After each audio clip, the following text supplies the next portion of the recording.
everybody, this is Mike Herzing with Wheel Time. This week we're driving the 2014 Mustang. Yeah, well, you know, the 2015 was just announced and it's really smoking hot, but a lot of people still like the straight axles, still like the value of the old model. Now this model is, you know, tried and true, been around forever. Ford has made it work. This is an ancient design compared to some of the new cars, but I tell you what, this thing is so much fun to drive and it's a real value. Yes, so before you ask, the green is called Gotta Have It Green.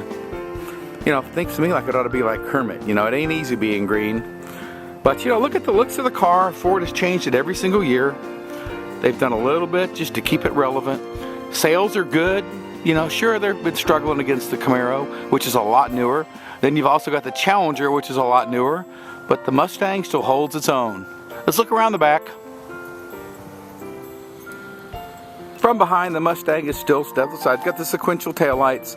It's got dual exhaust. Now this model here has got the 5-liter engine. We're going to talk about that later, but I tell you what, I don't think you can beat it. I think it's a great engine. It does have backup sensors. It's got some nice things, but this is a really cool car and also brings in a lot of good looks. To say the back seat is good for anything more than luggage or little bitty kids without car seats is a stretch. This is basically a 2-seat car. You can put 4 people on it occasionally, but not very often.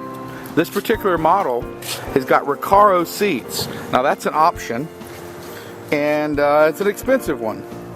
It's called the GT Track Package. Now this one also has a 373 ratio rear end, which is, to me, I don't think that's good because at 70 miles an hour, 75 miles an hour, which is the speed limit here in Texas, this turning 2,300 RPM. That's really killing your fuel economy.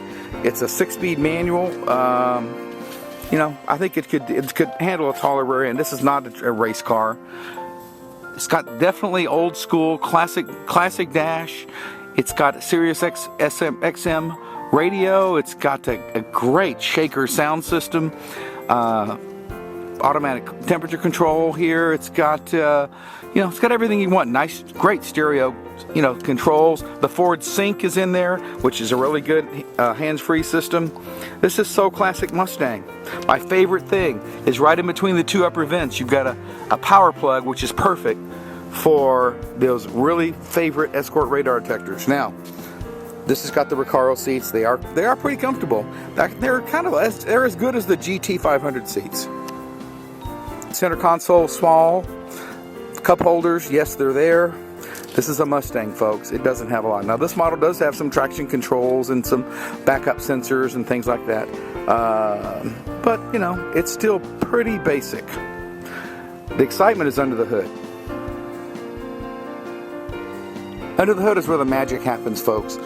How about a 420 horsepower 5-liter V8? What a great engine.